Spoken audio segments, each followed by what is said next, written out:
हाँ, हेलो प्यारे बच्चों। आज हम लोग नया चैप्टर स्टार्ट करेंगे, that is kinetic theory of gas. Short में इसको बोलते हैं केटीजी। इस चैप्टर में क्या पढ़ेंगे, थोड़ा वो कुछ भी आइडिया है तुम लोगों को?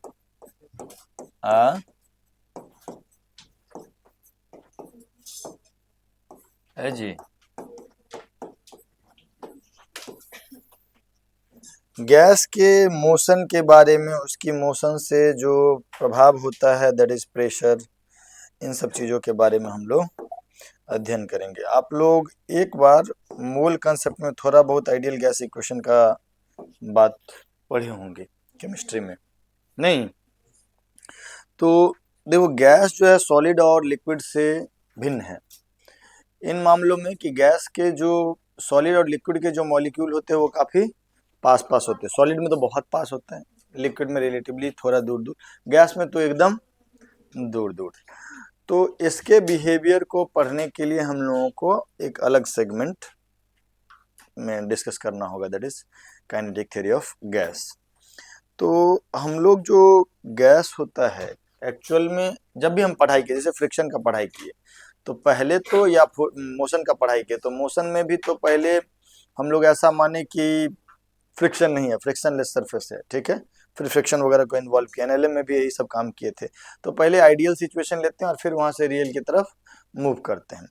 तो गैस को भी हम लोग कैटेगराइज करते हैं दो तरीके से, that is real gas and ideal gas. Real gas माने जो जीवन में सही में दुनिया में एग्जिस्ट करता है, आइडियल का रियल एग्जिस्टेंस सही में होता है नहीं, अप्रोक्सीमेट बोलते हैं, लगभग लगभग ये आइडियल गैस है। तो तुम लोग हमको थोड़ा बहुत बताओगे कि आइडियल गैस का क्या तात्पर्य है, क्या मतलब होता है, कब हम कहेंगे कि कोई गैस आइडियल है, या आइडियल गैस को आइडियल गैस मानने के पीछे कुछ एजम्पशंस हैं? कुछ एजम्पशंस माना जाता है। गैस को आइडियल गैस मानने के लिए हम लोग कुछ एजम्पशंस करते हैं, कुछ एज्यूम करते हैं। जो जो चीज़ हमारा एजम्पशन है उसी को हम लोग बोलते हैं postulates of kinetic theory of gas. मतलब गैस के बिहेवियर के बारे में हम लोगों ने कुछ, आइडियल गैस के बिहेवियर के बारे में हम लोगों ने कुछ एजम्पशंस लिया, उन एजम्पशंस को जो हम लोग लिखते हैं उसी को हम लोग बोलते हैं कि that is postulate of kinetic theory of gas. तुम लोग को भी शायद मालूम होगा आइडियल गैस के बारे में कुछ बात शायद आपको मालूम होगा। आइडियल गैस जिस भी कंटेनर में रखा जाता है उस कंटेनर के वॉल्यूम को हम लोग बोलते हैं गैस का वॉल्यूम। उस कंटेनर के वॉल्यूम को हम लोग बोलते हैं गैस का volume. Basically volume of gas क्या होता है, थोड़ा सा वो चर्चा कर लेते हैं। Volume of gas is volume in which gaseous molecule can freely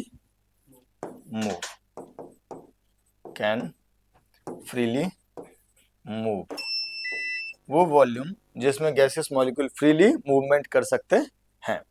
जैसे कि ऐसा मान लो कि हमारे पास एक कंटेनर है, ये कंटेनर है, इस कंटेनर का वॉल्यूम है V और इसमें कुछ गैसियस मॉलिक्यूल भरे पड़े हैं, ठीक है। इसमें कुछ गैस मॉलिक्यूल भरा हुआ है, ठीक है सर। तो ये गैस मॉलिक्यूल जो है इनका अपना तो कुछ वॉल्यूम होगा ना। जैसे मान लो कि एक गैसियस मॉलिक्यूल स्फेरिकल है, लेट्स से, और उसका रेडियस r है, तो उसका वॉल्यूम होगा ना 4/3 पाई r3। और ऐसे अगर n नंबर ऑफ मॉलिक्यूल है तो total volume of gaseous molecule हो जाएगा n इंटू 4/3 पाई r3। कायदे से अगर हम इस पूरे गैसियस मॉलिक्यूल को, जो भी मेरा कंटेनर है उसको अगर हम देखें कि ये कंटेनर है और ये सारे गैसियस मॉलिक्यूल को हम एक कोने में ला करके रख दें, ठीक है, एकदम पास पास पास पास पास पास, एकदम सब सटा सटा है, तो पता चलेगा कि गैस का जो कंटेनर है, कंटेनर का वॉल्यूम जितना है उसके रिस्पेक्ट में ये छोटा सा वॉल्यूम, ये जो छोटा सा वॉल्यूम है वो क्या बता रहा है, मॉलिक्यूल का अपना वॉल्यूम का सम, सारे मॉलिक्यूल का वॉल्यूम। तो ये जो छोटा सा हिस्सा है that is very very small as compare to container का वॉल्यूम। जो गैसियस मॉलिक्यूल होते हैं वो साइज में बहुत छोटे होते हैं, उनका अपना वॉल्यूम, सारे मॉलिक्यूल के वॉल्यूम को अगर जोड़ दें तो जो वॉल्यूम आएगा वो कंटेनर के वॉल्यूम के रिस्पेक्ट में बहुत ही छोटा होता है। कायदे से गैस को फ्रीली मूवमेंट का जो वॉल्यूम मिल रहा है वो भी वॉल्यूम नहीं मिल रहा है, भी माइनस उसका अपना वॉल्यूम, उतना इलाका खाली है जिसमें कि वो विचरण कर सकता है। यस और नो? तो कायदे से इसका वॉल्यूम होना चाहिए V माइनस जो भी V नॉट है। What is this V not? Volume of gaseous molecules. ये V नॉट है बहुत कम, तो इसको लगभग लगभग हम लोग क्या बोल देते हैं? V। तो जब हम ये बात कह रहे हैं कि volume of gas is volume in which gaseous molecule can freely move, that means that is volume of container, that is volume of। जैसे ही हम बोले कि volume of gas means volume of container, तो हमने आपको एक एजम्पशन थोप दिया। वो एजम्पशन क्या था? कि मॉलिक्यूल का अपना वॉल्यूम बहुत नेग्लिजिबल है, बहुत छोटा है, बहुत बहुत बहुत छोटा है। Is that okay? कितना भी छोटा कंटेनर ले लेंगे, उस कंटेनर का जो भी वॉल्यूम होगा उसके रिस्पेक्ट में गैसेस मॉलिक्यूल का वॉल्यूम बहुत कम होगा। इसीलिए पूरे कंटेनर के वॉल्यूम को ही हम बोलेंगे कि वो वॉल्यूम है जिसमें गैस मूव कर सकता है। मेरा बात समझे? कोई कमरा है, कमरा मान लो कि 100 लीटर वॉल्यूम है इसका, या मान लो कि 10 मीटर क्यूब वॉल्यूम है, ठीक? 10 मीटर क्यूब वॉल्यूम है और गैसियस मॉलिक्यूल जितने छोटे छोटे हैं उन सबको अगर हम एक जगह ला के रख दें तो पता चला कि 0.1 मिलीमीटर क्यूब में वो सारा गैसियस मॉलिक्यूल अट गया। तो गैसियस मॉलिक्यूल का जो बचा हुआ वॉल्यूम है मूव करने के लिए वो कितना हो जाएगा? 10 metre cube minus 0.1 millimetre cube, that is approximately 10 metre cube. तो इसीलिए हम कंटेनर के वॉल्यूम को ही वॉल्यूम ऑफ गैस बोल देते हैं। जैसे ही हम बोलेंगे कि कंटेनर का volume is equal to volume of gas, तो हमने यहाँ क्या एजम्पशन लिया कि गैस का जो मॉलिक्यूल है वो साइज में बहुत छोटा है और वो उसका अपना वॉल्यूम बहुत स्मॉल है। Is that okay? दूसरी बात, हम जब भी किसी गैस का बात करते हैं, हम लोग अभी आइडियल गैस इक्वेशन वगैरह का भी बात करेंगे, तो हम लोग 2, 4, 5 मॉलिक्यूल का बात नहीं करेंगे। It will be a large number of molecule. तुमने अगर स्टोइकोमेट्री पढ़ा है, मोल कंसेप्ट, तो आपको मालूम होगा कि एक मोल गैस में, एक मोल मॉलिक्यूल में कितना नंबर ऑफ मॉलिक्यूल होता है? 6.023 इंटू 10 की पावर 23, 10 की power 23, that is very large number. और ये एक मोल गैस बहुत ज्यादा अमाउंट होता नहीं है। जैसे एक मोल हाइड्रोजन गैस मात्र 2 ग्राम होगा, मेरा बात समझे? और उस 2 ग्राम गैस में आपको कितना नंबर ऑफ मॉलिक्यूल है? 6.023 इंटू 10 टू पावर 23। तो जब भी हम किसी भी गैस का बात करेंगे तो एक आध मोल गैस होगा, 0.5 मोल, 0.25 मोल, 0.1 मोल, इवन 0.1 मोल भी होगा तब भी 10 की पावर 22 में चला जाएगा। Is that okay? तो that is very large number. So number of gaseous molecule in a sample is always very large. Number of gaseous molecules in a sample is very large. ठीक है sir? दूसरे कुछ और assumptions हम लोग लेते हैं।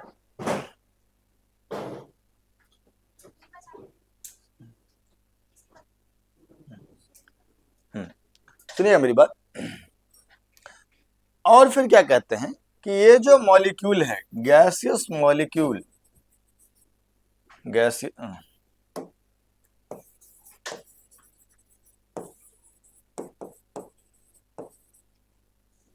Move randomly, move randomly. Randomly का क्या मतलब हुआ? इधर उधर जिधर तिधर हर तरफ वो मूव कर रहा है, बहुत रैंडम मोशन है। सो अगर हम इसका क्या मतलब, इस स्टेटमेंट का क्या मतलब है कि मान लीजिए कि हम 3 एक्सिस बनाते हैं, this is X axis, this is Y axis and this is Z axis. Okay?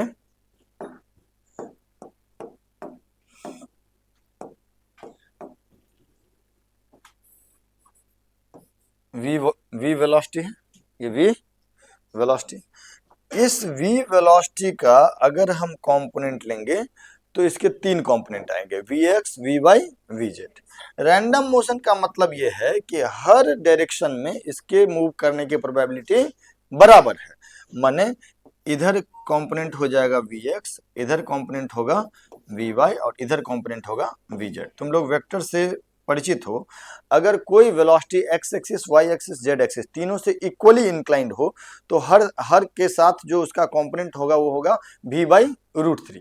जैसे अगर हम यहाँ आपको ऐसा बोल दें कि vx बराबर vy बराबर vz, what is vx? Velocity का x component. What is vy? Velocity का y component. What is vz? Velocity का z कंपोनेंट। और अगर इस तीनों का सम करेंगे, अगर vx square plus vy square plus vz square, तो ये हो जाएगा आपका v। चूंकि vx vy vz बराबर है तो ये चीज क्या हो जाएगा, √3 times of vx is equal to v, या vx का वैल्यू कितना हो जाएगा, v/√3। vx का वैल्यू क्या हो जाएगा, v/√3, या फिर आप कह दे तो vx vy vz all are equal to v/√3। तो यहाँ हमने एजम्पशन क्या लिया कि मोशन जो है बड़ा रैंडम है, कोई भी वेलोसिटी v के 3 कंपोनेंट होंगे, x axis, y axis, z axis, और हर कंपोनेंट जो होगा आपस में बराबर होगा। तो vx जो होगा टोटल वेलोसिटी का 1/√3 होगा, vy भी 1/√3 होगा और vz भी 1/√3 होगा। ये रैंडम मोशन से हम लोग इस कंक्लूजन में पहुंचे। हर जितना भी हम एजम्पशन ले रहे हैं वहां से एक कंक्लूजन पे पहुंच रहे हैं। Is that okay? ये जो है v, यहाँ पे ये v क्या था, वॉल्यूम ऑफ कंटेनर, और ये v0 क्या था, वॉल्यूम ऑफ गैसियस मॉलिक्यूल। ठीक है, वॉल्यूम ऑफ गैस मॉलिक्यूल। तो volume of gas molecule is very small as compare to volume of container, so volume of gas को हम लोग वॉल्यूम ऑफ कंटेनर के बराबर कह सकते हैं। Is that okay sir? ये एक बात हो गया, ये दूसरा बात हुआ। There are few more assumptions, हर एजम्पशन के करस्पॉन्डिंग कुछ ना कुछ टेक्निकल बात होगा जिसका जरूरत हमको आगे पड़ेगा, या इसका भी जरूरत हमको आगे पड़ेगा प्रेशर कैलकुलेशन में। तीसरा क्या है कि all the collisions between the gas molecule, देखो गैसियस मॉलिक्यूल रैंडम मोशन कर रहा है तो आपस में भी टकराएगा और दीवार से भी टकराएगा। तो all the collisions between the gas molecule, between कह लो या तुम लोग का इंग्लिश अच्छा होगा तो एमंग भी बोल सकते हो, है ना, और between molecule and wall, between molecule and wall of container are elastic, are elastic. क्या मतलब हुआ इसका? जनरली कोई कोलिजन होता है तो उस कोलिजन में कुछ ना कुछ हीट एनर्जी लॉस होता है, कुछ एनर्जी लॉस होता है, वो एनर्जी हीट के फॉर्म में लॉस हो सकता है, साउंड के फॉर्म में लॉस हो सकता है, या फिर जो टकराया है तो शेप को ही डिफॉर्म कर दिया, टेढ़ा मेढ़ा कर दिया, उसमें भी कुछ एनर्जी का लॉस होता है। लेकिन हम क्या मान रहे हैं, ऐसा कोलिजन है जो कि कोलिजन परफेक्टली इलास्टिक है। परफेक्टली इलास्टिक कोलिजन वो कोलिजन होता है जिसमें टकराने पे कुछ एनर्जी का लॉस नहीं हो। जैसे अभी हम टकराए था, साउंड सुनाई दिया ना तुमको, ये साउंड इसलिए सुनाई दिया कि there some loss of energy, kinetic energy था इसके पास, वो काइनेटिक एनर्जी खत्म हो गया तो साउंड एनर्जी के फॉर्म में मिला, या यहाँ पे कुछ हीट एनर्जी भी डेवलप हुआ होगा। Is that okay? सो हम लोग जो मान रहे हैं कि कोलिजन बिटवीन द मॉलिक्यूल्स या among the molecules as well as collision between molecule and wall of container is perfectly elastic, perfectly elastic. अब यार परफेक्टली इलास्टिक कोलिजन होगा अगर, तो इससे क्या होगा, no loss of energy, no loss of energy. तो जो भी मॉलिक्यूल्स होंगे, जनरली अगर मान लो कि लगातार कोलिजन करेगा तो उसका काइनेटिक एनर्जी घटते चला जाएगा ना, लेकिन अगर कोलिजन इलास्टिक हो तो काइनेटिक एनर्जी घटेगा नहीं। काइनेटिक एनर्जी के बारे में यहाँ पे हम आपको आगे बताएंगे भी कि काइनेटिक एनर्जी निर्भर करता है टेम्परेचर ऑफ गैस पे। आगे हम आपको law of equipartition of energy पढ़ाएंगे, उसमें बताएंगे काइनेटिक एनर्जी किस पे निर्भर करता है, टेम्परेचर पे। अगर टेम्परेचर कांस्टेंट है तो kinetic energy of gas will remain constant. Number of collision चाहे जितना भी कर ले आपस में या दीवार से, उसका काइनेटिक एनर्जी का क्षय या क्षरण या घटना नहीं संभव है। Is that okay? Kinetic energy का घटना और बढ़ना निर्धारित कौन करेगा, टेम्परेचर। या जो अगर टोटल काइनेटिक एनर्जी होगा तो कितना नंबर ऑफ मॉलिक्यूल है वो भी टोटल काइनेटिक एनर्जी को प्रभावित करता है। Is that okay? तो ये एक बात हो गया। तीसरा चीज जो है वो ये है कि नो इंटरमॉलिक्यूलर अट्रैक्शन और repulsion, no intermolecular forces among the molecule, forces among the, this is very important. यहां से भी एक कंक्लूजन आएगा in ideal gas, in ideal gas. देखो तुम सब वर्क एनर्जी पावर पढ़े हुए हो, तुम सब पोटेंशियल एनर्जी को डिफाइन किए हुए हो। पोटेंशियल एनर्जी को डिफाइन किया जाता है कि negative of work done by conservative force. जैसे कि एम मास का एक ब्लॉक है, इसको एच हाइट ऊपर लेके जाएंगे, धरती माता इसको नीचे खींच रही है, कितने फोर्स से, एम जी फोर्स से। इसको हम ऊपर लेके गए तो वर्क डन बाय ग्रेविटी हो गया M G into H into cos 180, that is minus M G H. धरती ने, ग्रेविटी ने जितना नेगेटिव वर्क किया उसका नेगेटिव, जितना वर्क किया उसका नेगेटिव, तो ग्रेविटी ने वर्क किया माइनस एम जी एच, उसका नेगेटिव हो गया प्लस एम जी एच। वो क्या हो जाएगा, चेंज इन पोटेंशियल एनर्जी, मतलब इसका potential energy plus M G H से इंक्रीज कर जाएगा। अगर ये अट्रैक्टिव फोर्स नहीं होता, दो पार्टिकल के बीच में या दो वस्तुओं के बीच में अगर अट्रैक्टिव फोर्स नहीं काम कर रहा है, तो फिर जब हम इसको ऊपर ले जाएंगे तो कोई कंजर्वेटिव फोर्स वर्क ही नहीं करेगा, तो पोटेंशियल एनर्जी का बढ़ना घटना संभव नहीं है। सो ये जो जब दो मॉलिक्यूल आपस में अट्रैक्ट और रिपेल कर ही नहीं रहे हैं, तो गैसियस मॉलिक्यूल्स के बीच में आपस में कोई पोटेंशियल एनर्जी का स्टोरेज नहीं होगा। होता क्या है कि अगर आप लोग मॉलिक्यूल्स के बीच के फोर्स को आइडियलाइज करना चाहें तो इट इज समथिंग लाइक कि स्प्रिंग से बंधा हुआ है दो, ठीक है, और दोनों को अगर हम खींच देंगे इक्विलिब्रियम पोजीशन पे, दोनों को खींच देंगे तो दोनों एक दूसरे को अट्रैक्ट करेगा, और जैसे हम खींचने से स्प्रिंग में पोटेंशियल एनर्जी आता है, वैसे ही दो मॉलिक्यूल के बीच में कुछ इलास्टिक फोर्स था, वो अगर दूर जाएगा तो दोनों के बीच कुछ पोटेंशियल एनर्जी बढ़ेगा। Is that okay? अगर ये दोनों एक दूसरे को अट्रैक्ट रिपेल कर ही नहीं रहे हैं तो पोटेंशियल एनर्जी का कोई मतलब नहीं है। सो इस कहानी से हमें क्या, यही स्टेटमेंट से क्या सीख मिली कि gases do not have, gaseous molecule do not possess potential energy। तो माने हमको अगर आइडियल गैस का पोटेंशियल एनर्जी बोलेगा तो तुम क्या बोलोगे, जीरो। पोटेंशियल एनर्जी कितना बोलोगे, जीरो। अगर केमिकल बॉन्डिंग तुम पढ़ोगे तो तुमको पता चलेगा कि मॉलिक्यूल्स के आपस में भी जो है पोटेंशियल एनर्जी, कुछ नेगेटिव पोटेंशियल एनर्जी होता है, या सॉलिड स्टेट में भी ये चीज पढ़ाया जाता है। तो लेकिन यहाँ गैसेस मॉलिक्यूल, आइडियल गैस में गैसेस मॉलिक्यूल के बीच पोटेंशियल एनर्जी क्या होगा, जीरो। तो फिर इसके पास एनर्जी किस फॉर्म में सिर्फ हो सकता है, काइनेटिक एनर्जी के फॉर्म में, ठीक है क्या। जब भी किसी गैस का इंटरनल एनर्जी का बात होता है तो इंटरनल एनर्जी उसके पास दो प्रकार के होते हैं, एक पोटेंशियल एनर्जी और एक काइनेटिक एनर्जी।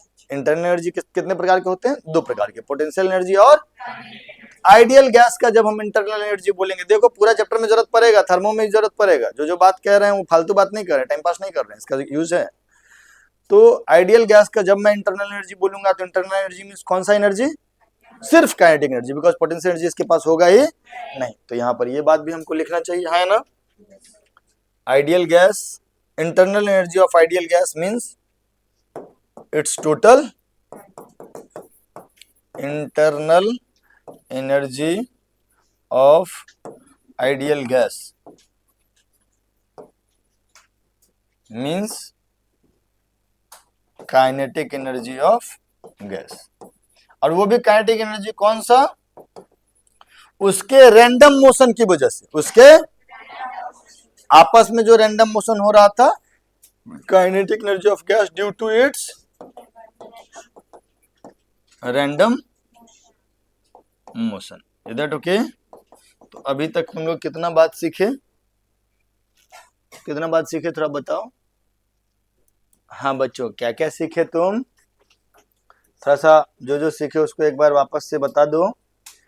कि रियल गैस, सच्चाई में रियल गैस आपस में एक दूसरे पे कुछ इंटरमॉलिक्यूलर फोर्स लगाता है। हम लोग अभी चर्चा रियल गैस का नहीं कर रहे हैं, हम लोग किसका चर्चा कर रहे हैं, आइडियल गैस का चर्चा हम लोग पहली बार कर रहे हैं क्या, इससे पहले भी कर चुके हैं, किस चैप्टर में, फिजिक्स वाले सर नहीं किए होंगे, कौन सा किए होंगे, केमिस्ट्री वाले सर। जेई में तो एक पहले चैप्टर ही हुआ करता था गैसियस स्टेट करके, उसमें तो ढेर सारा पढ़ाई होता था यही सब चीज़ का, तो हम लोग थोड़ा कम भी पढ़ाते थे, उतना कोई फर्क नहीं पड़ता था। तो आइडियल गैस में हम लोग अभी बेसिकली, तुम लोग अगर पढ़े हुए होगे तो प्रेशर का, वॉल्यूम का, टेम्परेचर का, ये सब का चर्चा होगा, पीवी इक्वल टू एनआरटी से जानते होगे तुम लोग ये सब बात। तो वो जितने भी वेरिएबल्स हैं उन सारे वेरिएबल्स के बारे में बात करना चाहते हैं हम लोग, लेकिन सबसे पहले ये तो जान लें कि आइडियल गैस होता क्या है, वो जान लेंगे, उसके बाद फिर आगे बढ़ेंगे। ठीक है सर। तो पहला चीज हम लोग जाने कि वॉल्यूम ऑफ गैसेस, तो ये कुछ एजम्पशंस हम लोग माने आइडियल गैस का। क्या क्या एजम्पशन है? Volume of gases molecule is negligible, so volume of molecule is equal to volume of container. Volume of gas is equal to volume of container. Volume of gas का मतलब होता है वो volume जिसमें गैसेस मॉलिक्यूल मूवमेंट कर सकते हैं। कायदे से वो वॉल्यूम क्या होता है? कंटेनर का वॉल्यूम माइनस जितना उसका अपना छोटा सा वॉल्यूम है, लेकिन वो वॉल्यूम बहुत नेग्लिजिबल है तो उसको हम लोग वॉल्यूम ऑफ कंटेनर बोल देंगे। किसको? वॉल्यूम ऑफ गैस को। ठीक है सर। गैस का कंटेनर बदलेंगे, वॉल्यूम ऑफ गैस बदल जाएगा। दूसरा क्या बोले हम कि गैसेस मॉलिक्यूल में जो भी हम लोग गैस का चर्चा करेंगे, हमेशा तुम कुछ मोल्स गैस का बात करोगे उसमें नंबर ऑफ मॉलिक्यूल बहुत ज्यादा होते हैं, अरबों में, है ना। तो छोटे मोटे ये नहीं कि 5 मॉलिक्यूल को लेकर के वहाँ पीवी इक्वल टू एनआरटी लगा रहे हैं, वहाँ पर वो सब बात वैलिड नहीं होगा। दूसरा बात कि जब सैंपल बहुत लार्ज होगा और मोशन रैंडम हो रहा होगा गैसेस मॉलिक्यूल का। रैंडम मोशन का मतलब है कि अगर उसका किसी एक मॉलिक्यूल का वेलोसिटी v है तो उस वेलोसिटी का x component, y component, z component, तीनों कंपोनेंट जो होंगे वो बराबर होंगे और वो टोटल वेलोसिटी का 1/√3 होगा। 1 ये वेक्टर से आता है, x कंपोनेंट का स्क्वायर प्लस y कंपोनेंट का स्क्वायर प्लस z कंपोनेंट का स्क्वायर, पूरे का अंडर रूट इज v। तो यहाँ से vx, vy, vz तीनों इक्वल होगा और वो v/√3 हो जाएगा। Is that okay? ठीक। और अगला हम लोग क्या एजम्पशन लिए कि गैसेस मॉलिक्यूल्स आपस में जो कोलिजन करेंगे और दीवार से जो कोलिजन करेंगे वो कैसा होगा? Perfectly elastic. और परफेक्टली इलास्टिक होगा तो कोलिजन की वजह से कुछ भी एनर्जी का लॉस नहीं होगा, और कुछ भी अगर एनर्जी का लॉस नहीं होगा तो उसका इंटरनल एनर्जी जो होगा वो कोलिजन की वजह से बदलेगा नहीं। इंटरनल एनर्जी में सिर्फ और इंटरनल एनर्जी किसकी वजह से बदलेगा? सिर्फ टेम्परेचर की वजह से। Is that okay? और इंटरनल एनर्जी ऑफ गैस जो होता है वो सिर्फ और सिर्फ कौन सा एनर्जी होता है? Kinetic energy. क्यों? क्योंकि गैसेस मॉलिक्यूल आपस में अट्रैक्ट रिपेल नहीं करते हैं, कोई इंटरमॉलिक्यूलर फोर्स नहीं होता है, तो फिर कोई पोटेंशियल एनर्जी उसका नहीं होगा। Is that okay? और तो कुछ भी बात नहीं है। तो अब आप क्या करेंगे सर? लिख लीजिए जल्दी से, फिर आगे बढ़ेंगे हम लोग।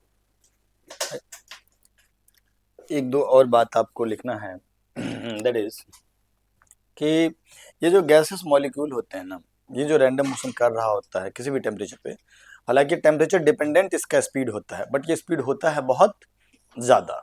So speed of gases molecule, speed of gaseous molecule is very large. Molecules are very large and ये जो है of the order of 10⁵ metre पर सेकेंड होता है। नहीं, बहुत ज़्यादा नहीं हुआ, स्पीड ऑफ लाइट का 1/1000 जैसा हुआ नहीं। तो अगर बहुत ज़्यादा स्पीड से जाएगा तो दो कोलिजन के बीच ग्रेविटी कुछ खास प्रभाव नहीं डाल पाएगा। So effect of gravity is negligible. Effect of gravity is negligible. अच्छा, तो ये सारा एजम्पशन रियल गैस पे कब वैलिड होगा? जब गैस का प्रेशर बहुत कम होगा और टेम्परेचर बहुत ज़्यादा होगा। तो एक नोट में लिख लेना है कि real gas behaves as ideal gas. Real gas behaves as ideal gas at low pressure and high temperature। High temperature पे जो होगा इसका स्पीड बहुत ज़्यादा होगा, लो प्रेशर पे गैसेस मॉलिक्यूल बहुत दूर दूर होंगे, है ना। तो इंटर मॉलिक्यूलर अट्रैक्शन नेग्लिजिबल हो जाएगा और मतलब मोशन जो होगा बहुत रैंडम हो जाएगा, तो आइडियल के करीब आ जाएगा वो बिहेवियर। Is that okay? तो ये भी आपको लिखना चाहिए। अब थोड़ा सा हम लोग आगे बढ़े, आप साथ में लिख सकते हैं। अब थोड़ा सा हम लोग आगे बढ़ेंगे इसमें। आइडियल गैस जितने भी होते हैं वो हर प्रेशर और हर टेम्परेचर पे एक इक्वेशन को फॉलो करता है, नहीं? क्या आपको मालूम है जिसको हम लोग आइडियल गैस इक्वेशन बोलते हैं? थोड़ा सा चर्चा करते हैं, उसमें सारा जितना भी होगा वेरिएबल सब पे चर्चा करना पड़ेगा हम लोग को। हटा दें? बोलो। अरे नो सर, सुनिए मेरी बात। Ideal gas at all temperature and all pressure follows the ideal gas equation. Ideal gas equation क्या होता है? वो आइडियल गैस इक्वेशन क्या होता है? PV equal to NR। अब इसमें सारी चीज के बारे में थोड़ा थोड़ा डिस्कशन तो करना पड़ेगा हम लोगों को, नहीं? ठीक है, P क्या है? प्रेशर। V क्या है? Volume of gas. N क्या है? Number of moles. R क्या है? Universal gas constant. And T क्या है? टेम्परेचर इन एब्सोल्यूट टेम्परेचर कह सकते हो या टेम्परेचर इन केल्विन भी कह सकते हो। Is that okay? बोलो। तो ये सब चीज पे चर्चा करना जरूरी है। हाँ तो करते हैं। थोड़ा सा प्रेशर के बारे में बताओ। प्रेशर ऑफ गैस का क्या मतलब हुआ? अगर हम कोई गैस कंटेनर में रखे हुए हैं, है ना, तो what do you mean by pressure of gas? Pressure क्यों होता है? कोई गैस प्रेशर एक्सर्ट क्यों करता है?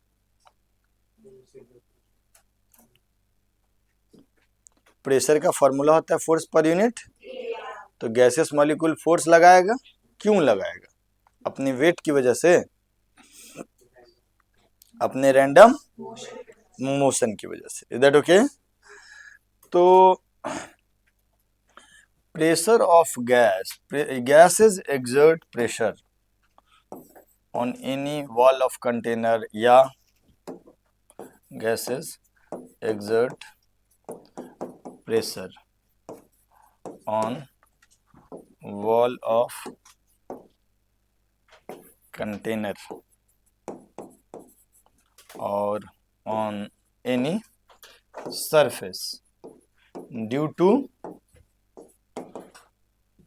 collision of gaseous molecules, due to collision of gaseous molecules, gaseous molecules के collision की वजह से प्रेशर एक्सर्ट करता है। अब समझिएगा, जैसे ये हाथ है, ठीक है, अब यहाँ पर जाकर के कोई चीज टकराएगा तो टकरा करके वापस आएगा या रुक जाएगा, तो भी इस पे जो ऑब्जेक्ट जा रहा था उसका मोमेंटम बदला ना। तो मोमेंटम बदला तो इस दीवार से इस ऑब्जेक्ट को कुछ फोर्स मिला, तभी मोमेंटम बदल गया। तो इस दीवार पे भी तो कुछ फोर्स लगा होगा। तो इस तरीके से बहुत सारे छोटे छोटे पार्टिकल्स आ करके से टकराएंगे और टकरा करके वापस आ जाएंगे अगर, तो इस पर क्या होगा? कुछ फोर्स एक्सर्ट होगा, और उस फोर्स पर यूनिट एरिया को ही हम लोग प्रेशर कहते हैं। उसी को हम लोग क्या कहते हैं? प्रेशर कहते हैं। क्लियर है क्या? तो गैसियस मॉलिक्यूल्स का प्रेशर जो होता है वो किसकी वजह से होता है? गैस में जो प्रेशर होता है वो किसकी वजह से होता है? मॉलिक्यूल्स के कोलिजन की वजह से। किससे कोलिजन की वजह से? वॉल या जो भी सरफेस है उससे कोलिजन की वजह से। कोई भी मूविंग ऑब्जेक्ट आकर के कोलाइड करेगा और अपना मोमेंटम वो कम करेगा या मोमेंटम का डायरेक्शन वो बदल लेगा, तो दूसरे ऑब्जेक्ट पे कुछ ना कुछ वो फोर्स लगाएगा और उस फोर्स की वजह से ही वहां पे प्रेशर एक्सर्ट होगा। Is that okay? इसको हम लोग थोड़ा सा, अच्छा इसके यूनिट्स सब का चर्चा कर लेते हैं, तब थोड़ा एक डेरिवेशन का भी चर्चा करेंगे। यूनिट्स क्या होते हैं? मतलब वैसे तो SI यूनिट क्या होता है गैस का, सॉरी प्रेशर का? क्या चीज? Pascal, denoted by PA। 1 pascal माने 1 न्यूटन पर metre square. 1 metre square area पे अगर 1 न्यूटन फोर्स लगा दोगे तो उसकी वजह से जितना दबाव फील होगा उसको हम लोग 1 पास्कल बोलते हैं। दूसरा एक होता है atmospheric pressure 1 atm। 1 atmospheric pressure बराबर कितना होता है 1.01 एग्जैक्ट अगर बात करें तो इंटू 10⁵ पास्कल, अप्रोक्सीमेट 10⁵ पास्कल भी बोल देते हैं लेकिन ज्यादा अप्रोप्रिएट ये है। Is that okay? अच्छा 1 atm को हम लोग HG कॉलम के हाइट से भी डिनोट करते हैं।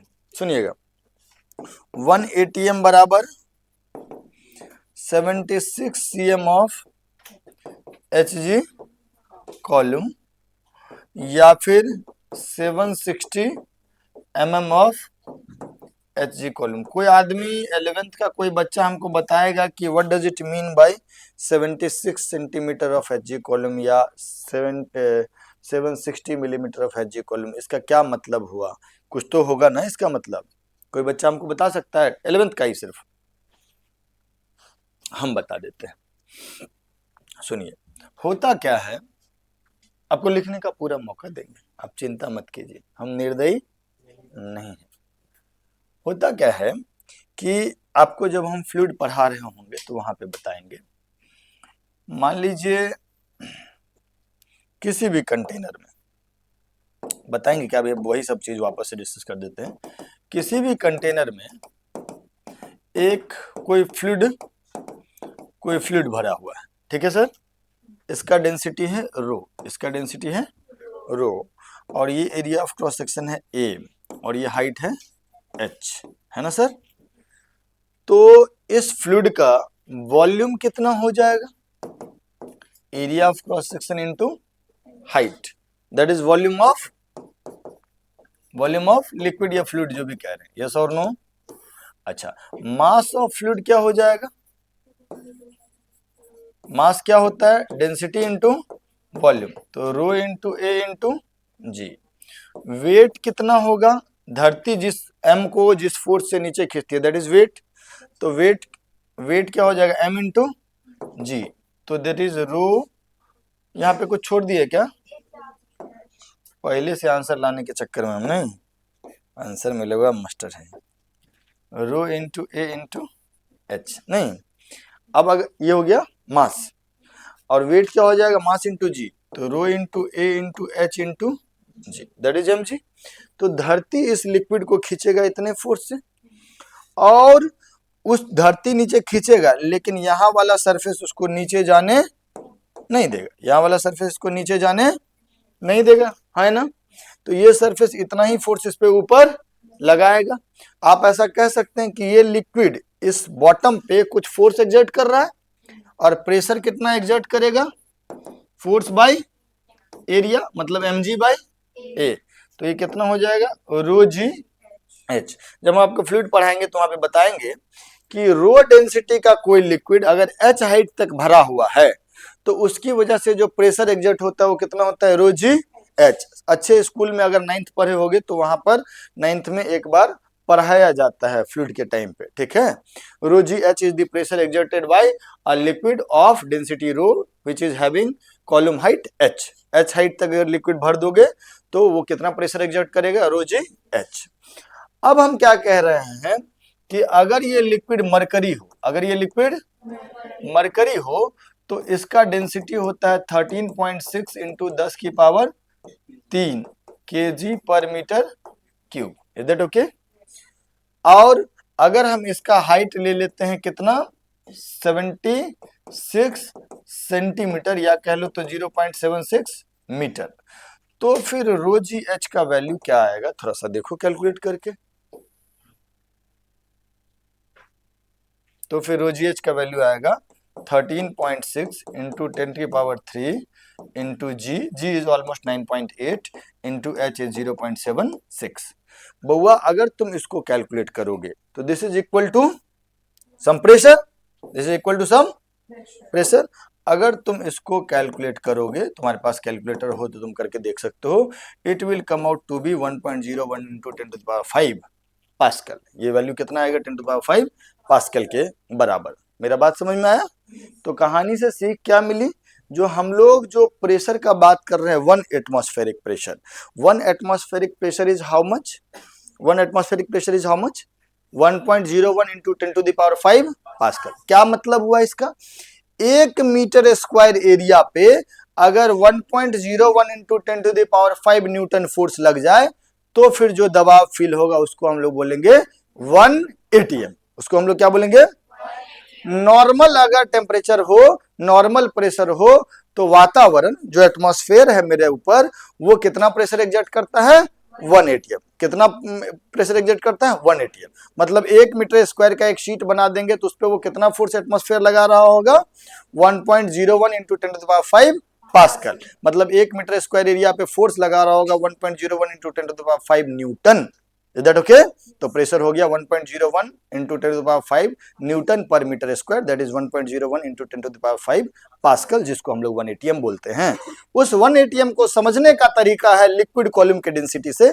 कैसे कि अगर मरकरी एक हम कंटेनर ले लिए, ट्यूब ले लिए, सिलेंडर ले लिए, उसमें हम मरकरी भर दिए, कितना हाइट तक मरकरी भर दिए, 76 सेंटीमीटर तक, ठीक है, 76 सेंटीमीटर तक मरकरी भर दिए, और उसको भरने की वजह से नीचे में जितना प्रेशर एग्जर्ट होगा उस प्रेशर को हम लोग क्या बोलते हैं, 1 एटीएम। उस मरकरी की वजह से जो एक्स्ट्रा प्रेशर एग्जर्ट होगा दैट इज कॉल्ड 1 एटीएम। हम कैलकुलेट करके भी आपको बता दिए। मेरा बात अब समझ में आ गया, क्लियर है क्या? तो प्रेशर जो था, उस प्रेशर को मेजर करने के जो यूनिट्स हैं, उस यूनिट्स का हम लोग चर्चा कर लिए। पास्कल होता है ऐसा यूनिट, 1 पास्कल का मतलब हम समझा दिए आपको, 1 न्यूटन पर मीटर स्क्वायर। जनरल यूनिट होता है एटीएम, 1 एटीएम माने 1 एटमॉस्फेरिक प्रेशर, उसका मतलब होता है इतना पास्कल।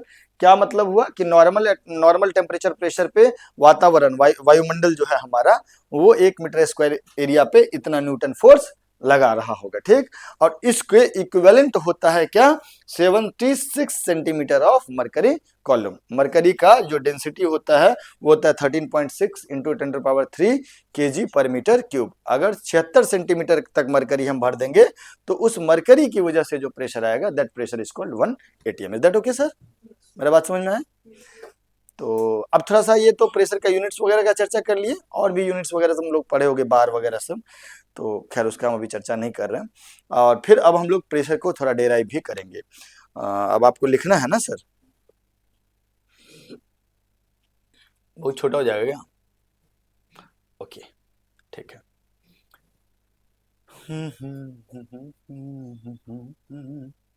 आपने ये लिख लिया है? नो सर, पहले ये लिख लीजिए सर, ठीक है सर, उसके बाद फिर नीचे की तरफ जाएंगे हम लोग। अभी तक की बातों में कोई दिक्कत नहीं हुआ होगा? पहला क्लास बहुत स्लो चलेंगे, न्यूमेरिकल्स ना के बराबर होगा आज। थोड़ा सा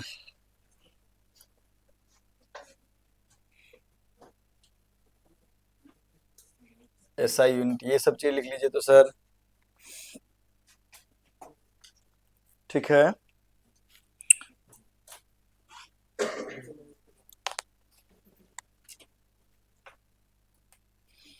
प्रेशर के बारे में बात कर लिए, ठीक। अब चर्चा है V, दैट इज वॉल्यूम। तो volume of gas is equal to volume of container. जिस भी कंटेनर में गैस रखा हुआ उसका वॉल्यूम को ही हम लोग वॉल्यूम ऑफ गैस बोलेंगे, ठीक। सुनिएगा मेरी बात, अब थोड़ा सा नंबर ऑफ मोल पे चर्चा कर लें। हाँ,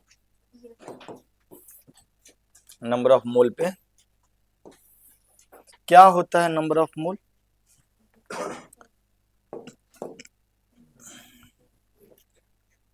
देखो, एक चीज होता है अवोगाड्रो नंबर, अवोगाड्रोज नंबर, वो होता है 6.023 into 10⁻23। This is a number. जैसे हम किसी आदमी को 100 रुपया दे सकते हैं, 200 रुपया दे सकते हैं, 1000 दे सकते हैं, 1,00,000 दे सकते हैं, 1 करोड़ दे सकते हैं, तो दीज आर नंबर्स ना। 1 करोड़, 1 अरब, ये सब नंबर्स हैं। सिमिलरली 6.023 इंटू 10⁻23 को भी एक अलग नाम दे दिए। जैसे कि 10⁻³ का एक अलग नाम दिए ना 1000, है ना। 10⁵ का एक अलग नाम दिए ना लाख, है ना। तो सिमिलरली 6.023 इंटू 10⁻23 को हम लोग क्या बोले, अवोगाड्रो नंबर। इसको जनरली हम लोग रिप्रेजेंट करते हैं Na से। Na is equal to 6.023 into 10⁻23। जब भी किसी चीज का संख्या इतने के बराबर होगा तो हम लोग बोलेंगे कितना है, वो 1 मोल है। कितना बोलेंगे हम लोग उसको, 1 मोल है। तो जब हम अगर हम तुमको बोलेंगे कि हम तुमको 1 मोल रुपया दे दिए, तो 1 मोल रुपया दिए तो कितना रुपया दे दिए, 6.023 into 10⁻23 rupees. Next to impossible है मेरे द्वारा दिया जाना, है ना।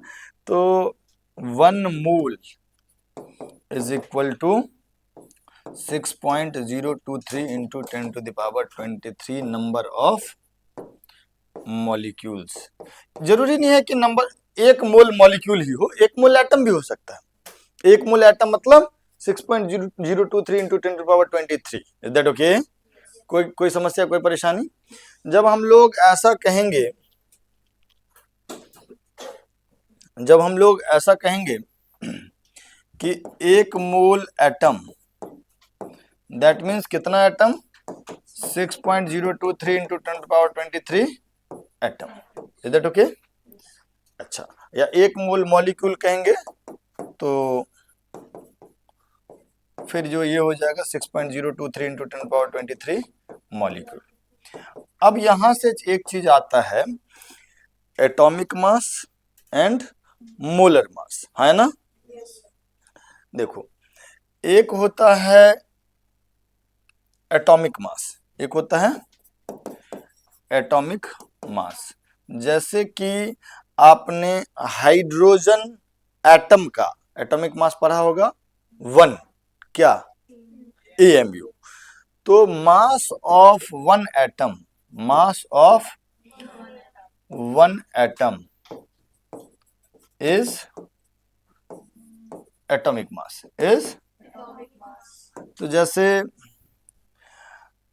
1 एटम ऑफ हाइड्रोजन कितना होता है इसका मास, 1 AMU। AMU is atomic mass unit. इसको हम लोग बोलते हैं एटॉमिक मास यूनिट। इसका कुछ वैल्यू होता है ना, क्या, 1.10⁻⁻27 kg, वही जो तुम 24 ग्राम कह रहे हो, है ना। और ये बेसिकली एक कार्बन 12 जो आइसोटोप होता है उसके 1 एटम का 1/12 मास के बराबर होता है। इसको हम लोग 1 AMU कहते हैं, ठीक। और जैसे अगर हम तुम लोग को बोल देंगे नाइट्रोजन, है ना, नाइट्रोजन, तो उसमें 14 प्रोटॉन और 14 न्यूट्रॉन होते हैं, सॉरी 7 प्रोटॉन और 7 इलेक्ट्रॉन होते हैं। हाँ ठीक है, 7 प्रोटॉन 7 न्यूट्रॉन 14। तो नाइट्रोजन का एटॉमिक मास जो होगा वो 14 AMU होगा, एक एटम का। एक मॉलिक्यूल नाइट्रोजन में 2 नाइट्रोजन होते हैं, एक मॉलिक्यूल में 2 नाइट्रोजन एटम होते हैं, तो वो 28 AMU हो जाएगा एक मॉलिक्यूल का मास। Is that okay? ओके, तो ये बात हो गया। अब एक होता है मोलर मास। क्या होता है मोलर मास? क्या होता है, mass of 1 mole molecule of gas, या कोई भी और एलिमेंट हो सकता है, गैस और element, is called its molar mass, is called its molar मास। जैसे एग्जांपल के तौर पे हम लोग समझते हैं, जैसे हाइड्रोजन है, तो हाइड्रोजन अपने एटॉमिक फॉर्म में तो नहीं रहता है। हाइड्रोजन कैसे रहता है, H2। कैसे रहता है, तो H2 मतलब एक मॉलिक्यूल में 2 एटम, है ना। तो इसके 1 मॉलिक्यूल का मास कितना हो जाएगा, 1 मॉलिक्यूल का मास हो जाएगा 2 AMU, 2 AMU।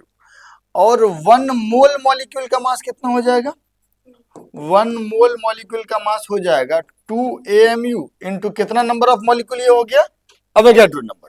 1 मोल मतलब कितना नंबर, अवोगाड्रो नंबर।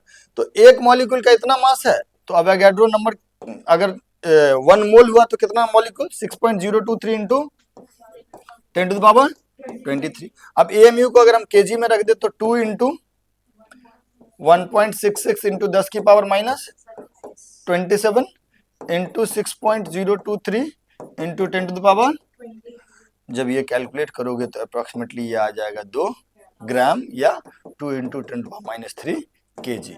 इस कहानी से हमें ये सीख मिली कि अगर हमको उसका AMU में, किसी मॉलिक्यूल का AMU में मास मालूम है, जैसे कि हाइड्रोजन एटम, हाइड्रोजन मॉलिक्यूल का हमको AMU में मास मालूम है कि मतलब एक हाइड्रोजन मॉलिक्यूल मतलब 2 हाइड्रोजन एटम, वो कितना AMU 2 AMU। तो अगर 1 मोल कर देंगे तो उसको अवोगाड्रो नंबर से मल्टीप्लाई करेंगे और जब कैलकुलेशन करेंगे तो एग्जैक्टली कितना आएगा 2 ग्राम के बराबर। कितने के बराबर आएगा 2। तो जब इसी को ग्राम मोलर, जब तुम 9th में होगे तो इसको GMM ग्राम मोलर मास के नाम से जानते होगे। तो अभी जो हम तुमको मोलर मास बता रहे हैं वो मोलर मास क्या है? मोलर मास का मतलब कि 1 मोल मॉलिक्यूल का मास इज कॉल्ड मोलर मास। जैसे कि अगर हम आपसे कहें, इसको हम लोग जनरली MW से रिप्रेजेंट करते हैं, MW से रिप्रेजेंट करते हैं। हाइड्रोजन, हाइड्रोजन का MW कितना है, मोलर मास कितना है? 2 ग्राम। कितना? या 2 इंटू 10 की पावर माइनस 3 kg। क्या मतलब हुआ इसका? पहला बात तो एटम का बात नहीं कर रहे हैं, मॉलिक्यूल का बात कर रहे हैं। अगर वो मॉलिक्यूल मोनोएटॉमिक हुआ, जैसे हीलियम होता है, हीलियम मोनोएटॉमिक होता है, तब तो 1 मोल एटम और 1 मोल मॉलिक्यूल बराबर। लेकिन अगर डाइएटॉमिक है, ट्राइएटॉमिक है, तो 1 मोल एटम और 1 मोल मॉलिक्यूल दोनों अलग अलग बात हो। Is that okay? तो अगर हाइड्रोजन मॉलिक्यूल का बात कर रहे हैं तो उसमें कितने एटम होंगे? 2 एटम होंगे। एक हाइड्रोजन एटम का मास कितना होता है? 1 AMU। Is that okay? बोलो हाँ। तो 1 मॉलिक्यूल का मास हो जाएगा 2 AMU। अगर हम इस ऐसे कितने नंबर ऑफ मॉलिक्यूल ले ले, 6.023 इंटू 10 टू द पावर 23, तब हमारे पास जो गैस का अमाउंट है वो कितना है? 1 मोल गैस, और उसका मास कितना हो जाएगा? जितना AMU था उतना ही ग्राम हो जाएगा। Is that okay? तो अब जरा हमको बताते जाओ, हाइड्रोजन के अलावा और भी जो कुछ तुम जानते होगे। नाइट्रोजन, तो हाइड्रोजन माने H2, nitrogen that is N2 कितना होता है? 28 ग्राम। नहीं, molar mass, MW is molar mass. एक नाइट्रोजन का 14 होता है उसका एटॉमिक मास। का है? नाइट्रोजन में 7 प्रोटॉन और 7 न्यूट्रॉन होते हैं। प्रोटॉन और न्यूट्रॉन का मास लगभग बराबर होता है, 1 AMU के बराबर। वैसे न्यूट्रॉन थोड़ा बल्कि होता है। तो ये हो गया, या 28 इंटू 10 पावर माइनस 3 kg। और कुछ जानते होगे? ऑक्सीजन, इसका भी मॉलिक्यूल में 2 एटम होते हैं। कितना होता है ये? 32 ग्राम या 32 इंटू 10 पावर माइनस 3 kg। ये kg है, मैं ऐसा यूनिट में kg ही यूज करेंगे। और एक दो का बात कर लेते हैं हम लोग। CO2 नहीं, कितना होता है इसका? 44 gram, that is 44 into 10 power minus 3 kg। Hopefully हम आपको मोलर मास से अवगत करा दी थोड़ा सा। लेकिन हम लोग का चर्चा क्या चल रहा था? Number of moles. किस पे चर्चा चल रहा था? नंबर ऑफ मोल। लिखने का मौका पूरा दिया जाएगा आपको। नंबर ऑफ मोल का क्या मतलब हुआ? कितना नंबर ऑफ मोल का क्या मतलब हुआ? कितना अवोगाड्रो नंबर का पैकेट बना हुआ है। नहीं, जैसे अगर मान लीजिए कि 1000 को हम लोग एक नाम दे देंगे, लेट से अम्पू। 1000 को हम लोग बोल देंगे अम्पू। तो किसी गुच्छे में अगर 4000 है तो हम बोल देंगे 4 अम्पू, है ना? मेरा बात समझ में है? वैसे 6.023 इंटू 10 टू द पावर 23 एक नंबर है, इसका नाम हम लोगों ने दे दिया अवोगाड्रो नंबर, है ना? तो अगर एक अवोगाड्रो नंबर होगा तो उसको हम लोग बोलेंगे 1 मोल। इसको हम लोग क्या बोलेंगे? 1 मोल। तो नंबर ऑफ मोल का मतलब क्या हुआ? टोटल, इसको हम लोग डिनोट करते हैं स्मॉल n से। इसको हम लोग डिनोट करते हैं स्मॉल n से। ये क्या हो जाएगा? Total number of molecules divided by Avogadro number. Hopefully आप लोग पहले से जान रहे होंगे, थोड़ा बोर भी हो रहे होंगे, बट मेरा कर्तव्य है तो हम कर ले रहे हैं।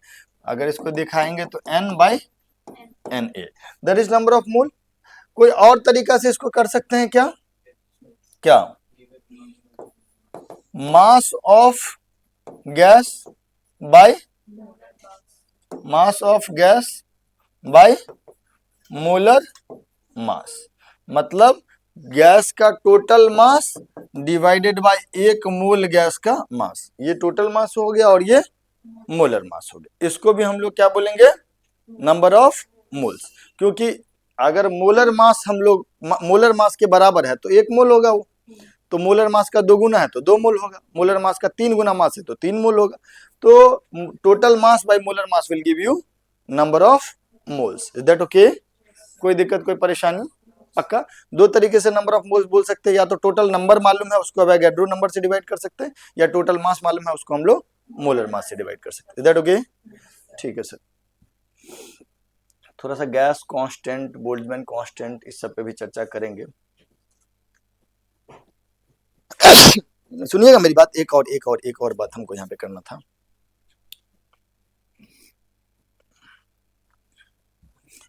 स्मॉल m जो है ये है मास ऑफ 1 मॉलिक्यूल।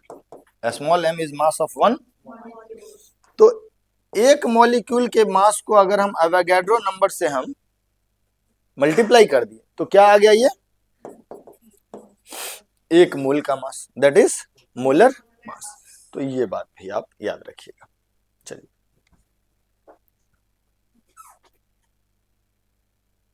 कहां तक लिख लिए थे?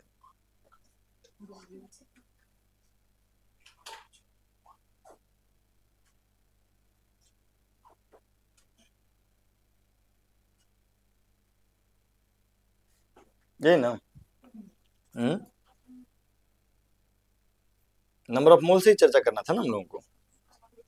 हाँ, लिख लीजिए। Volume V is volume of gas, मतलब वॉल्यूम ऑफ कंटेनर, उतना लिख लो। Volume of gas is equal to volume of container. जल्दी,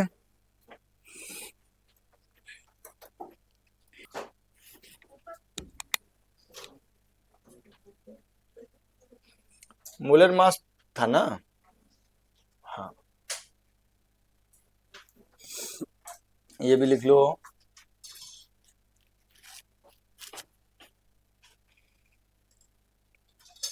बच्चों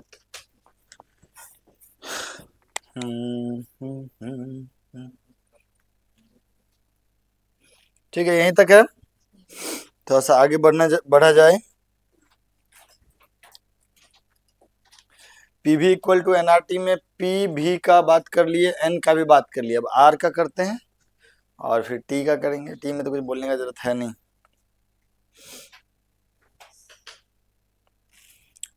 जल्दी।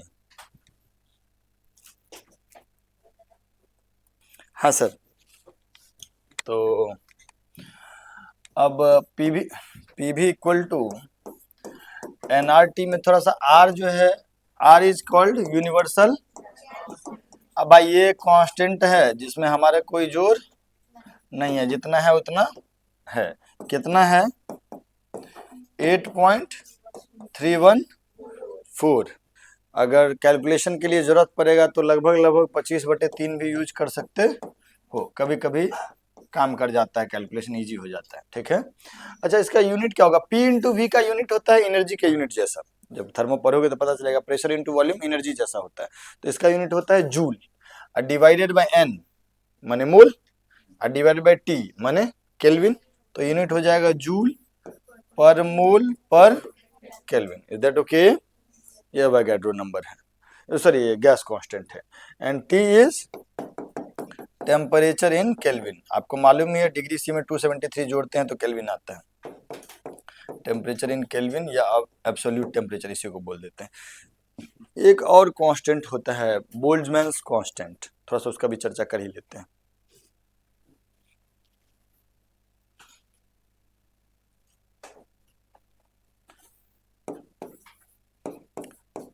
बोल्ट्जमैन्स कांस्टेंट, भाई ये सब चीज याद रखना पड़ेगा जितना टर्म है। इसको हम लोग दिखाते हैं छोटका के से, स्मॉल के से। इसका वैल्यू होता है R अपॉन NA। क्या होता है? R upon NA। Is that okay? R का वैल्यू क्या होता है?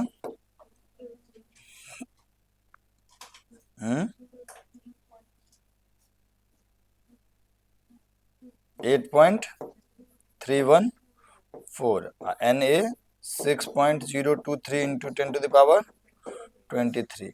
कैलकुलेट होके आता है, किसी को याद है? 1.38 इंटू 10⁻⁻23 होता है ये, ठीक है। और यूनिट हो जाएगा जूल पर केल्विन। ओके, लिख लो इसको। एक और बात हमको बताना था, इसका एक ऑल्टरनेट फॉर्म भी होता है, वो भी बताएंगे जल्दी जल्दी। एक और फॉर्मेट है पीवी इक्वल टू एनआरटी का, बउआ ए बउआ सुन लो, PV is equal to NRT. Number of mole को हम total mass by molar mass कह सकते हैं ना। टोटल मास को एम से डिनोट करते हैं और मोलर मास को एमडब्ल्यू से कर दे रहे हैं। ये हो गया P इंटू वी। अब MW को इधर ले आते हैं, ये क्या हो जाएगा M by V into RT। मास बटे वॉल्यूम को हम लोग क्या बोलते हैं, mass upon volume is density. तो ये क्या हो गया रो आर टी। अगर तुम लोग ढंग से पढ़े होगे मूल कंसेप्ट, तो PM equal to rho R T, that is also an expression of ideal gas equation. Okay, तो इसका भी जरूरत हम लोगों को पड़ेगा, बहुत जगहों पे जरूरत पड़ेगा, हम आपको याद दिलाएंगे। Rho is density, rho is density, M is total mass, mass of gas, and MW is molar mass of gas। जल्दी लिख लो बाबू। अब थोड़ा सा प्रेशर का डेरिवेशन करेंगे।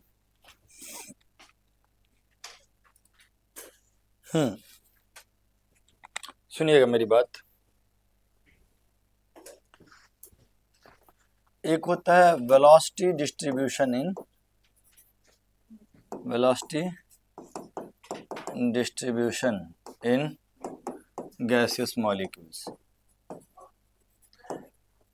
यार बात ये है ना कि एक गैस के सैंपल में तो अरबों मॉलिक्यूल्स होते हैं और बड़ी रैंडम मोशन कर रहा होता है, कुछ कम स्पीड से कर रहा होता है, कुछ ज़्यादा स्पीड से कर रहा होता है। तो उसमें हम लोग बहुत सारा वेलोसिटी का बहुत तरीके से वेलोसिटी को डिफाइन कर सकते हैं। जैसे अगर हम मान लीजिए ऐसा कह दें कि एक क्रॉस सेक्शन एरिया ले लिए और हम आपसे पूछे कि एक मॉलिक्यूल इधर जा रहा है v वेलोसिटी से और दूसरा मॉलिक्यूल सेम v वेलोसिटी से लेफ्ट में जा रहा है, ठीक। तो इनका एवरेज क्या होगा? एवरेज वेलोसिटी जो होता है, एवरेज वेलोसिटी जो होता है वो होता है v1 plus v2 plus v3 up to जितने हैं vn divided by total number of molecules. ये वेक्टर होता है। तो अगर हम इन सब का एवरेज पता करेंगे तो it will come out to be zero, it will come out to be average value of velocity will come out to be zero. इसका मतलब हुआ कि एक समय पे कोई पार्टिकल लेफ्ट से राइट जा रहा है तो सेम टाइम पे वैसा ही आइडेंटिकल कोई दूसरा पार्टिकल राइट से लेफ्ट जा रहा है सेम वेलोसिटी से या सेम स्पीड से। ओके, लेकिन अगर हम ये हो गया क्या चीज, एवरेज वेलोसिटी, ये क्या हो गया एवरेज। लेकिन एवरेज स्पीड, एवरेज तो this average velocity will come out to be zero. This average चूंकि रैंडम है तो दिस इज जीरो। लेकिन एवरेज स्पीड जो होगा उसको तो ऐसे नहीं दिखाएंगे। एवरेज स्पीड का मतलब हुआ कि सारे वेलोसिटीज का मैग्नीट्यूड ले लेंगे, ठीक है, up to Vn upon n। ये जो होगा ये जीरो नहीं होगा, this is not equal to zero, this is not equal to zero. तो एवरेज स्पीड जीरो नहीं होगा, ठीक। दूसरा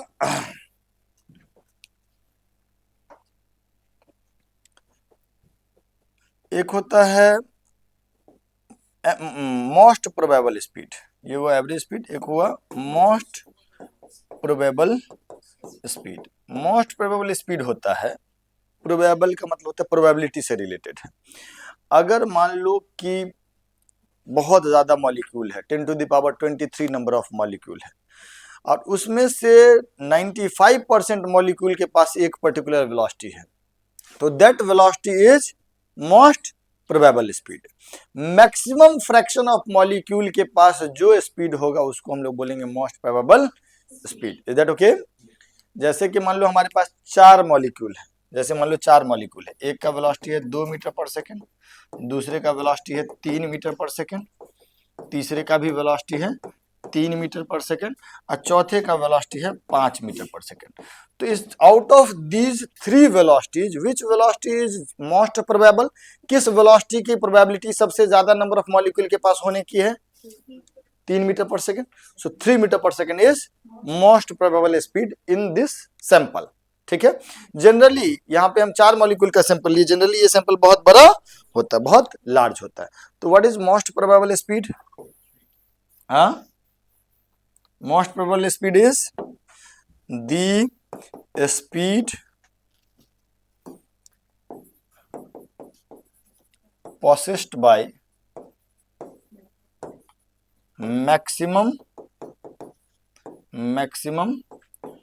fraction of molecules. Maximum fraction of molecules के पास जो स्पीड होगा उसको हम लोग बोलेंगे मोस्ट प्रोबेबल स्पीड। उसको हम लोग क्या बोलेंगे? Most probable speed. और एक स्पीड होता है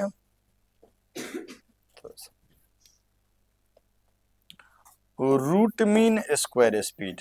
root mean square speed. Root mean square speed हम लोग जो इसका डेफिनेशन देते हैं वो राइट से लेफ्ट। ठीक है क्या? पहले सारे स्पीड का स्क्वायर करते हैं, फिर उसका मीन लेते हैं, माने एवरेज लेते हैं, और फिर उसका रूट ले लेते हैं। जैसे कि मान लो बहुत सारे मॉलिक्यूल्स हैं, उनका वेलोसिटी है v1, v2, v3, v4 and up to vn, है ना? तो पहला क्या करेंगे? स्क्वायर करेंगे, v1 square plus v2 square plus v3 square plus v4 square up to vn square. ठीक है, स्क्वायर कर दिए, इन सारे स्क्वायर का एवरेज ले लिए, मतलब sum of the square divided by number of the molecules, और फिर इसका एवरेज लेने के बाद ये रूट ले लिए, तब जो आया उसको हम लोग बोलते हैं RMS। इसको हम लोग बोलेंगे भी RMS। Is that okay? Root mean square speed. Clear है बात? ये तो हम तुमको इसमें बता दिए, मतलब देसी भाषा में बता दिए। बेसिकली अगर हम इसको देखते हैं तो लिखते हैं integration v square dn by integration dn उसका अंडर रूट। मतलब अलग अलग मॉलिक्यूल जो होंगे, छोटे छोटे फ्रैक्शन ऑफ मॉलिक्यूल dn होंगे, हर dn मॉलिक्यूल का अपना अपना वेलोसिटी होगा। तो अगर मान लीजिए कि छोटा सा फ्रैक्शन है dn, उसके पास वेलोसिटी है v है, तो v square dn upon dn plus फिर अगला वैसा ही फ्रैक्शन कुछ लिए, उसका वेलोसिटी कुछ v डैश है, तो v dash square dn divided by dn। इस तरीके से सबको जोड़ेंगे तो ऊपर में हो जाएगा इंटीग्रेशन v स्क्वायर dn, नीचे में हो जाएगा इंटीग्रेशन dn, पूरे का रूट ले लेंगे तो that will be your v RMS। That is your v RMS।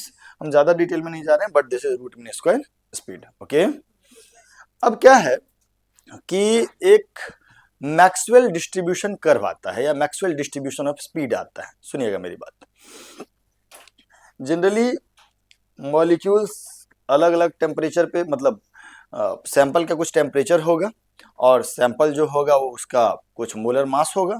अगर एक गैस होगा तो एक मोलर मास होगा, और गैसेस का मिक्सचर होगा तो उसमें हम लोग एवरेज मोलर मास निकालते हैं। नहीं, M average N1 M1 plus N2 M2 divide plus N3 M3 divided by N1 plus N2 plus N3। इस तरीके को हम लोग एवरेज मोलर मास बोलते हैं। एनीवे, तो मैक्सवेल के मुताबिक जो RMS स्पीड होता है वो होता है under root 3RT divided by MW। कोई गैस का सैंपल T टेम्परेचर पे, T is temperature in kelvin, MW is its molar mass, R is gas constant, तो RMS स्पीड हो जाएगा under root 3RT by M। और मोस्ट प्रोबेबल स्पीड होगा under root 2RT by MW। और average speed जो होगा वो हो जाएगा under root 8RT by pi M, 8RT by pi M, yes और नो, पाई MW। यार ये सब हम लोग रैंडम नहीं लाते हैं, एक मैक्सवेल डिस्ट्रीब्यूशन का इक्वेशन होता है, ठीक, उस इक्वेशन के हेल्प से हम लोग मोस्ट प्रोबेबल स्पीड या एवरेज स्पीड या आरएमएस स्पीड पता करते हैं। जनरली ये मैथमेटिक्स है। सुन लीजिएगा मेरी बात। जैसे मान लीजिए 1 मिनट के लिए y is a function of x, y is a function of x, ठीक है क्या? तो अगर y एक फंक्शन ऑफ x है तो y एवरेज हम लोग कैलकुलेट करने का तरीका क्या होगा? Integration fx dx by integration dx। गरीबों की भाषा में हम लोग क्या बोलते हैं? Sum of the number divide by number of the number. Function की भाषा में ऐसे बोलते हैं। क्लियर है? तो मैक्सवेल का एक डिस्ट्रीब्यूशन का इक्वेशन होता है, ठीक है। उस इक्वेशन में वेलोसिटी के हिसाब से फ्रैक्शन डिफाइंड होता है, उसमें भी हम लोग इसी तरीके से एवरेज वैल्यू ऑफ वेलोसिटी निकालते हैं, ठीक है क्या? जैसे ये अगर y is a function of x, वैसे velocity is a function of कुछ फ्रैक्शन, है ना? तो फिर हम लोग यहां से निकाल सकते हैं ना average value of velocity, yes और नो। वैसा ही रूट, अगर y is a function of x और इसका हमको रूट मीन स्क्वायर निकालना है, तो रूट मीन स्क्वायर वैल्यू जो होता है वो डिफाइन होता है फंक्शन का स्क्वायर कर दो, फिर उसको इंटीग्रेट कर लो, नीचे में dx को इंटीग्रेट कर लो और पूरे का रूट ले लो, ठीक है। तो ये चीज भी मैथमेटिक्स है। इस प्रक्रिया को फॉलो कर, इन दो प्रक्रियाओं को फॉलो करेंगे अगर हम गैसियस मॉलिक्यूल के सैंपल के केस में, जिसका एक बड़ा सा इक्वेशन होता है, इतना बड़ा, तो फिर उसमें एवरेज वेलोसिटी का वैल्यू ये आता है और रूट मीन स्क्वायर वेलोसिटी का वैल्यू ये आता है। मोस्ट प्रोबेबल वेलोसिटी का होता है कि अगर मान लो हमको फ्रैक्शन के टर्म में वेलोसिटी मालूम है, तो जहां पर फ्रैक्शन मैक्सिमम होगा that will be your maximum velocity. जैसे कि मान लीजिए अगर हम ऐसा बोल दे आपको, ये है dn बाई dv और ये हो गया v। dn बाई dv का मतलब क्या हुआ?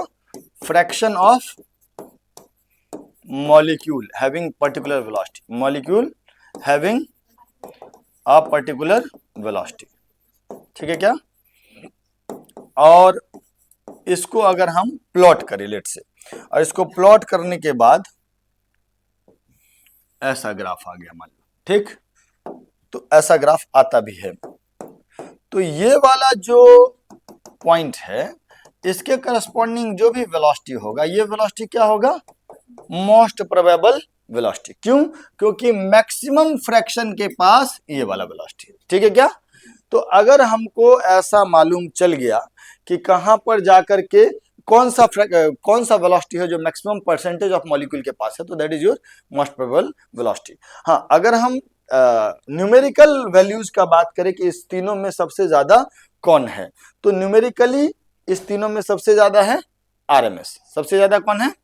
और सबसे कम कौन है? एमपीएस। क्योंकि ये √2 है, ये √3 है, ये √8 बाई पाई जो होगा वो √3 से थोड़ा कम होगा। √8 बाई पाई 3.14 होता है ना, तो ये तो 9 से भी छोटा है, तो ये √3 से कम होगा।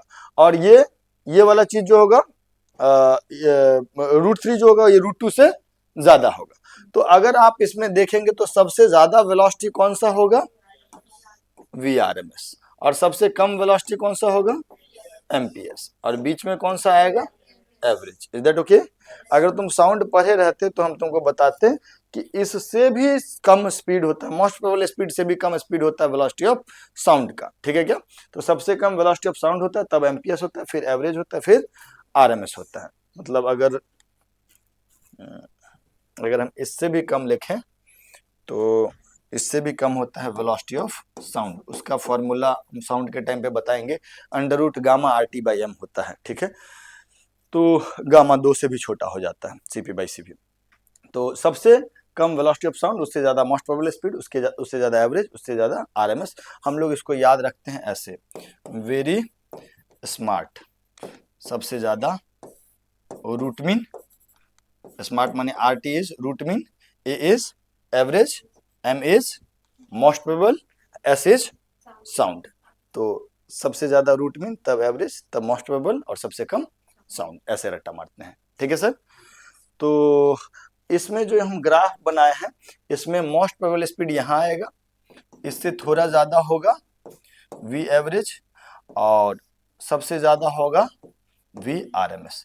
आरएमएस वेलोसिटी सबसे ज्यादा है, लेकिन अगर फ्रैक्शन वाइज बात करें तो आउट ऑफ तीनों वेलोसिटी सबसे कम फ्रैक्शन के पास, जैसे कि मान लो 100 मॉलिक्यूल है, तो 100 मॉलिक्यूल में जो आरएमएस वेलोसिटी लिया हुआ मॉलिक्यूल होगा उसके पास उसका नंबर जो होगा तुमको कम होगा एज कॉम्पेयर टू जिन पार्टिकल्स के पास जितने नंबर के पास एवरेज वेलोसिटी हो, या एज कॉम्पेयर टू जितने नंबर के पास मोस्ट प्रोबेबल स्पीड है। Is that okay?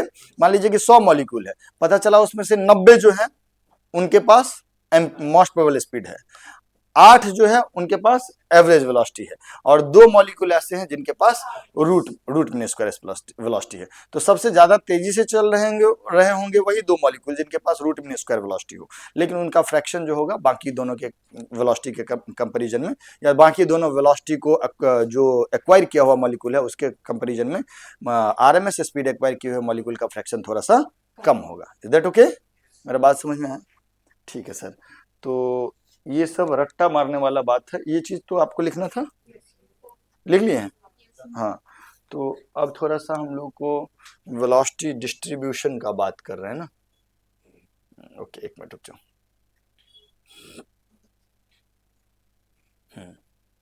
ये एवरेज स्पीड से लिखना शुरू करो। Average speed, most probable speed and root mean square speed. ठीक है, वो 0 है, लिखने का जरूरत नहीं, उसका जरूरत नहीं पड़ेगा तुमको। ठीक है, इतना ही ना, ये चीज पहले लिख लीजिए।